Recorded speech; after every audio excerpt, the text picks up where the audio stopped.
જય શ્રી કૃષ્ણ. સ્વાગત છે તમારું આરબી ઠાકોર કુકિંગ ચેનલમાં. તો આજે આપણે બનાવીશું પનીર પરોઠા. એના માટે મેં અહીંયા પનીરને લઈ લીધું છે. અહીંયા વજનમાં જોઈએ તો 200 ગ્રામ જેટલું પનીર મેં લીધું છે. તો ચાલો આપણે બનાવવાનું શરૂ કરીએ. તો સૌ પહેલાં આપણે લસણને ઝીણું કાપી લઈ લઈશું. અહીંયા મેં લીલું લસણ લીધું છે. તમારે જો લીલી ડુંગળી નાખવી હોય તો પણ નાખી શકો છો, પણ અહીંયા આપણે એકદમ સિમ્પલ રીતે બનાવવાના છીએ એટલે હું અહીંયા ખાલી લીલું લસણ જ નાખવાની છું. આ રીતે સરસ ઝીણું કાપી લેવાનું છે આપણે લસણને. આ પનીર પરોઠા એકદમ ટેસ્ટી એવા બને છે અને બાળકોને બહુ જ ભાવતા હોય છે. તો તમે સવારમાં નાસ્તામાં કે સાંજના ટાઈમે જો નાની મોટી ભૂખ લાગી હોય તો તમે બનાવીને ખાઈ શકો છો. અને સાવ ઈજી છે, બનાવતા કંઈ વાર નથી થતી, જલ્દીથી બની જાય છે. તો સરસ આપણે લસણ બધું કાપી લીધું છે. જો તમારે અહીંયા સૂકી ડુંગળી નાખવી હોય તો પણ તમે નાખી શકો છો, પણ આપણે અહીંયા સૂકી ડુંગળી કે એવું કશું નથી નાખવાના.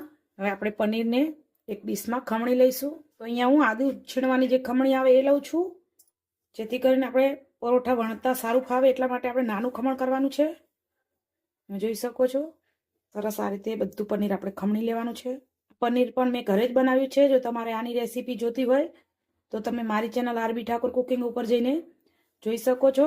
તમે જોઈ શકો છો કેટલું એકદમ આપણે ઘરે બનાવ્યું છે, પણ એકદમ બજાર જેવું આપણું પનીરનું ટેક્સચર આવ્યું છે.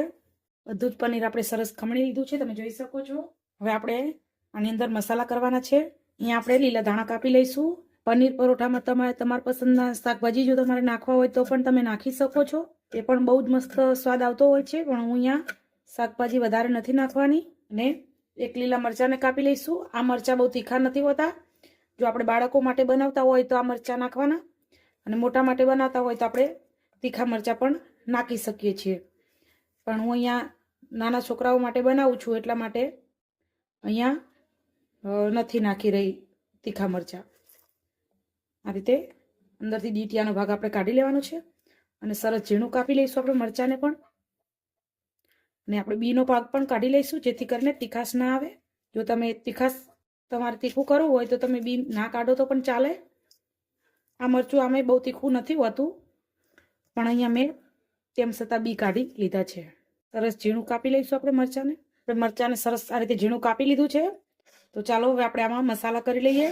મસાલામાં અહીંયા મેં કારા મરી પાવડર લીધો છે, 1 નાની ચમચી જેટલો છે. પછી આપણે લસણ અને ધાણા કાપીને રાખે છે નાખી દઈશું. લીલું મરચું જે કાપીને રાખ્યું છે એ પણ આમાં નાખી દઈશું. હવે આપણે આમાં ધાણા જીરું નાખીશું અને ચીલી ફ્લેક્સ નાખીશું. જો તમારે ચીલી ફ્લેક્સ વધારે આપણે નથી નાખવાના, તમે જોઈ શકો છો આટલા જ નાખીશું. આ તીખા નથી હોતા. આ શિમલા મરચાં, આ જે આપણે શિમલા મરચું આવે એના હોય છે.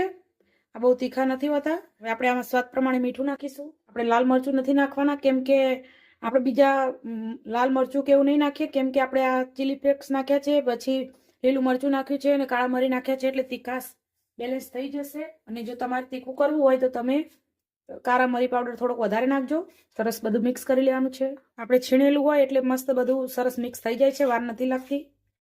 જોઈ શકો છો આપણે બધું સરસ મિક્સ કરી લીધું છે. હવે આપણે પરોઠા માટે લોટ બાંધી લઈએ.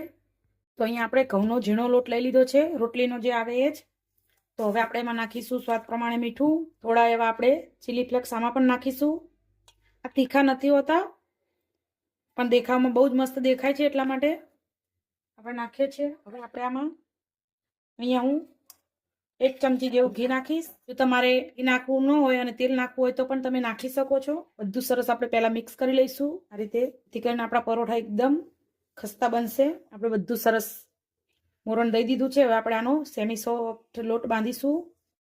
બહુ કઠણ પણ નહીં અને બહુ ઢીલો પણ નહીં. આમ તો પરોઠા માટે તો ઢીલો લોટ જ જોઈએ, પણ આપણે એકદમ ઢીલો નહીં કરીએ. ચાલો હવે આપણે પાણી નાખતા જઈને આનો લોટ બાંધી લઈશું. મસળવાનો નથી, આ રીતે આપણે ફેરવતું રહેવાનું છે. તમે જોઈ શકો છો આપણે એને ત્યારે મસળવાનો નથી. તમે જોઈ શકો છો આ રીતે આપણે ઢીલો લોટ એકદમ થવા જોઈએ. જો આપણે કઠણ લોટ બાંધીશું તો આપણા પરોઠા બનાવવા ટાણે ફાટી જતા હોય છે. તમે જોઈ શકો છો મેં કેટલો ઢીલો રાખ્યો છે. હવે આપણે આને ઢાંકીને 5 થી 10 મિનિટ માટે રહેવા દઈશું. આપણે લોટને 10 મિનિટ જેવું થઈ ગયું છે, તમે જોઈ શકો છો. હવે આપણે લોટને પાટલા પર લઈ લઈશું. પાટલા પર આપણે તેલ લગાવી લઈશું અને લોટને આપણે સરસ પૂણવવાનો છે. આ રીતે તેલ લગાવતા જઈને સરસ આપણે લોટને પૂણવશું, જેથી કરીને આપણા લોટમાં એકદમ સરસ ચીકણાશ આવશે અને આપણો પરોઠો વણવા ટાણે ફાટશે નહીં. તમે જોઈ શકો છો કેટલો ઢીલો લોટ છે. આટલો ઢીલો લોટ હોવો જોઈએ. આપણે પાટલા પર તેલ લગાડતા જઈને સરસ લોટ કૂણવી લેવાનો છે, પછી ચીપકશે નહીં. જ્યાં સુધી આપણા હાથ ઉપર ચીપકે ત્યાં સુધી આપણે આને કૂણવવાનો છે. હાથ ઉપર ચીપકવો ના જોઈએ. આ રીતે કરતા જઈને આપણે લોટને સરસ એકદમ સરખો કરી લેવાનો છે. તેલ વાળો હાથ કરતા જઈને કૂણવવાનો છે. જોઈ શકો છો આપણે સરસ લોટ કૂણવી લીધો છે. બિલકુલ આપણા હાથ ઉપર ચોંટતો નથી, તમે જોઈ શકો છો. અને આપણે આ રીતે ખેંચીએ તો સરસ ખેંચાય છે. આ રીતનો આપણો લોટ હોવો જોઈએ. તો ચાલો હવે આપણે ફટાફટ પરોઠા વણી લઈએ. આપણે આ રીતે એક લુવો તોડી લીધો છે. હવે આપણે આ રીતે તેલથી આ રીતે ઊંડો ખાડો કરી લેવાનો છે. ને હવે આપણે આપણું સ્ટફિંગ આમાં રાખીશું. તમે જોઈ શકો છો. હવે જે આપણું સ્ટફિંગ આપણે બનાવીને રાખ્યું છે એ આપણે આમાં રાખીશું. વચ્ચેનો ભાગમાં નીચે જાડું હોવું જોઈએ. આ રીતે કરી લેવાનું છે.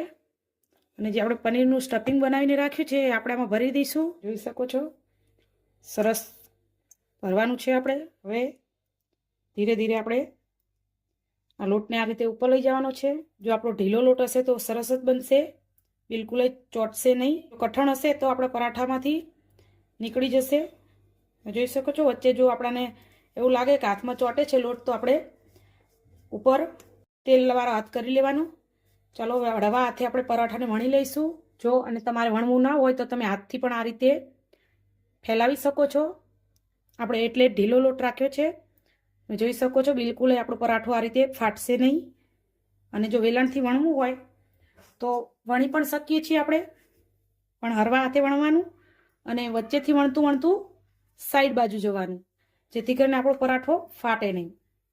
અને હંમેશા પરોઠા કોઈ બી તમે બનાવો, આલુ પરોઠા હોય કે કોઈ બી પરોઠા તમે બનાવો એટલે એને આ રીતે સાઈડમાંથી જ વણતું રહેવાનું અને વચ્ચેથી બહુ વધારે નહીં વણવાનું. જોઈ શકો છો.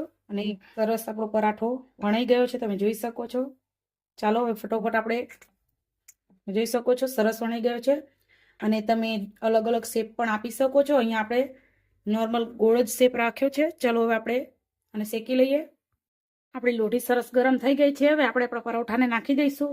જોઈ શકો છો આપણે ગેસ ધીમો રાખવાનો છે અને આપણે થોડું થોડું તેલ નાખીશું સાઈડમાં. અહીંયા મેં તલનું તેલ લીધું છે એટલા માટે રાતું દેખાય છે, કેમ કે તલનું તેલ અત્યારે આપણે શિયાળામાં હેલ્થ માટે બહુ સારું હોય છે.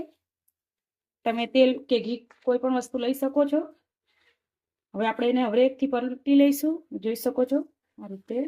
જોઈ શકો છો કેટલો સરસ આપણો પરાઠો ફૂલીને બન્યો છે. તમે જોઈ શકો છો કેટલો મસ્ત ફૂલ્યો છે. મસ્ત મજાના આપણે આને સરસ પહેલા ધીમા તાપે શેકવાનું છે અને પછી થોડો ગેસ વધારીને આપણે શેકીશું એટલે સરસ એનો કલર એકદમ મસ્ત આવશે. ને આ પરોઠા એટલા મસ્ત લાગે છે કે તમે એક વખત જો આ રીતે બનાવશો એટલે તમે વારંવાર ઘરમાં બધા તમારા ડિમાન્ડ કરશે કે આ જ રીતે પરોઠા બનાવો. એટલા મસ્ત આપણા પનીર પરોઠા બને છે. સાઈડમાં આ રીતે દબાવતા જઈને શેકવાનું. આપણો પરોઠો ફૂલ્યો છે, તમે જોઈ શકો છો. ક્યાંયથી આપણો પરોઠો ફાટ્યો નથી. જો આપણે કઠણ લોટ રાખીએ તો આપણો પરોઠો ફાટી જતો હોય છે. એટલે હંમેશા આ રીતે કોઈ બી પરોઠા તમે બનાવો પણ લોટ હંમેશા ઢીલો જ રાખવાનો, જેથી કરીને તમારો પરોઠો ફાટશે નહીં અને એકદમ મસ્ત બનશે. તૈયાર થઈ ગયા છે આપણા પરોઠા. તમે જોઈ શકો છો મસ્ત આપણો પરોઠો ચડી ગયો છે.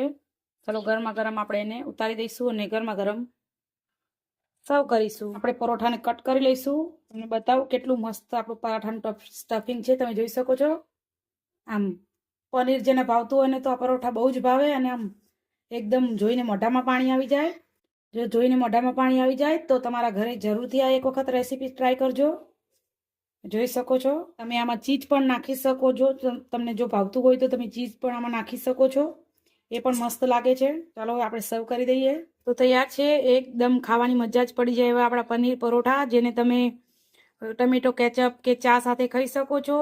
અને આ પરોઠા ખાવામાં ખૂબ જ ટેસ્ટી લાગે છે. તમે જોઈ શકો છો આપણે એકદમ મસ્ત પરોઠા બન્યા છે. તમે જોઈ શકો છો અંદર સુધી આપણે પનીર અંદર સરસ મજાનું થઈ ગયું છે. જેને પનીર ભાવતું હોય એને તો આ પરોઠા બહુ જ ભાવે. તો જો તમને મારી આ રેસીપી ગમી હોય તો લાઇક શેર ને સબસ્ક્રાઈબ કરવાનું ભૂલતા નહીં. અને એક વખત આ પરોઠા તમે જરૂરથી બનાવજો. જય શ્રી કૃષ્ણ.